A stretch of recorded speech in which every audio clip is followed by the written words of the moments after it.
Bonjour Mme Côté, j'espère que vous allez bien. Aujourd'hui, nous allons vous montrer comment la concentration d'un réactif influence la vitesse d'une réaction chimique à l'aide d'un classique. La réaction entre le vinaigre, donc de l'acide acétique, et le bicarbonate de soude, donc du NaHCO3. On a préparé deux contenants identiques. Donc dans un, on a une concentration élevée de vinaigre, où est-ce que c'est une tasse de vinaigre complet, et l'autre, on l'a dilué un petit peu avec une concentration plus faible en mélangeant une tasse de vinaigre à une tasse d'eau. Ensuite, nous avons mis la même quantité de bicarbonate de soude dans chaque ballon. Et les ballons, ils vont bien nous permettre de visualiser le dégagement de gaz et de pouvoir bien comparer les réactions pour voir quelle concentration va créer plus de gaz, et ce, en moins de temps.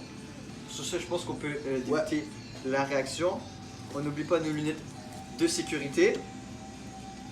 Allez, On est prêt? 3, 2, 1, go!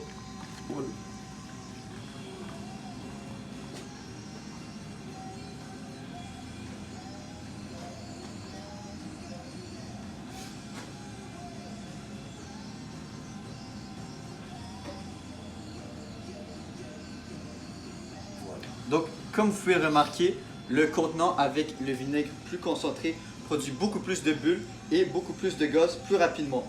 Pourquoi? Parce que la concentration influence directement la vitesse de réaction. En gros, lorsqu'on augmente la concentration de réactif, donc ici qui est le vinaigre, on augmente aussi le nombre de particules d'acide acétique disponibles dans une même quantité de liquide. Selon la théorie des collisions, ça va faire en sorte que ça va entraîner plus de collisions entre les particules de vinaigre et de bicarbonate. Et plus il y a de collisions, plus il y a de chances que les particules aient l'énergie suffisante pour franchir la barrière d'énergie d'activation, ce qui va déclencher la réaction chimique. Pour bien comprendre, on peut passer à la courbe de distribution de Boltzmann. Donc, cette courbe nous montre comment l'énergie est répartie entre les particules. Donc, à température constante, le fait d'augmenter la concentration ne change pas la forme de la courbe, mais il y a des particules, plus il y a de particules sous cette courbe. Donc, mécaniquement, plus de particules va atteindre l'énergie d'activation, ce qui va augmenter la vitesse de la réaction. Aussi, il y a du gaz qui se dégage, donc c'est du dioxyde de carbone, et sa formation est beaucoup plus rapide quand la concentration est plus élevée. C'est ça qu'on a vu avec les ballons. Donc, un exemple concret de ce qu'on vient de faire en biologie, ça serait l'influence de la concentration sur la respiration cellulaire. Donc, dans notre corps, la respiration cellulaire, elle utilise le glucose pour produire de l'énergie, on le sait. Donc, après un repas, la concentration de glucose, elle augmente, ce qui permet aux enzymes de rencontrer plus souvent. Donc, plus il y a de collision entre les enzymes et le glucose, plus la réaction elle va se faire rapidement. C'est le même principe qu'en chimie, où plus il y a de particules, plus il y a de collisions efficaces et plus la réaction accélère. Un autre exemple concret, ce que c'est avec un catalyseur, ça serait en industrie. On utilise souvent des catalyseurs pour augmenter la vitesse de réaction, donc même quand la concentration est faible.